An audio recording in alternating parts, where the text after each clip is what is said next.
It started 33 years ago when Merrill Fernando came to my restaurant in Sydney.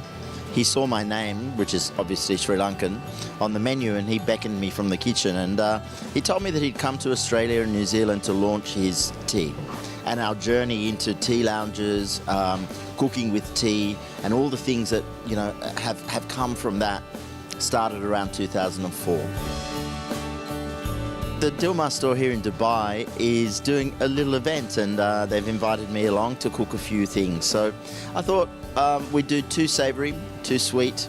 Dubai's amazing because you can get absolutely anything you want as far as ingredients. And so I chose to do tostada. It's a fried tortilla topped with a pumpkin seed, sesame seed salsa, and then some smoked trout.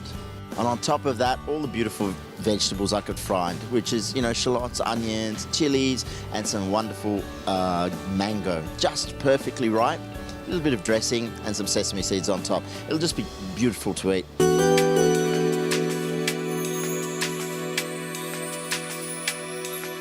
I think tea and dessert go well. I mean, most people think of a high tea and they don't think of savoury, they think of sweet things. So I'm making choux pastry, but into the choux pastry is Earl Grey tea.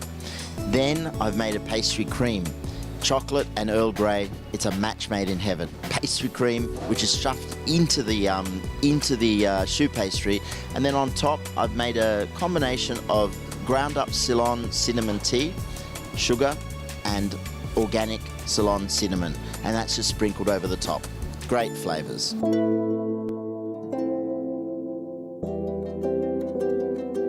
Tea lovers, here's a couple of things. Number 1, brew your tea properly. The average in the world, especially in England actually, is about 34 seconds that the tea and the water are united. Now this is absolutely a no-no. You need to brew your tea for a minimum of 2 minutes for green tea and 3 to 5 minutes for black tea, depending on how you like it. Try and stir it a couple of times in between that process, and then decant it from the leaves immediately, because otherwise it'll continue to brew. Now, there's another thing. In this world of us looking at our phones all the time, I have a thing that I'd love you to practice.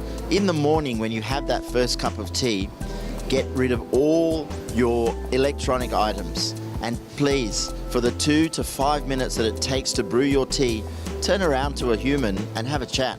Because it's probably the only time in the day that we actually are not too busy to have a heart-to-heart. 3 minutes of the day or 2 minutes of the day, that's all it is, all I'm asking for, and you will understand and enjoy the luxury of tea.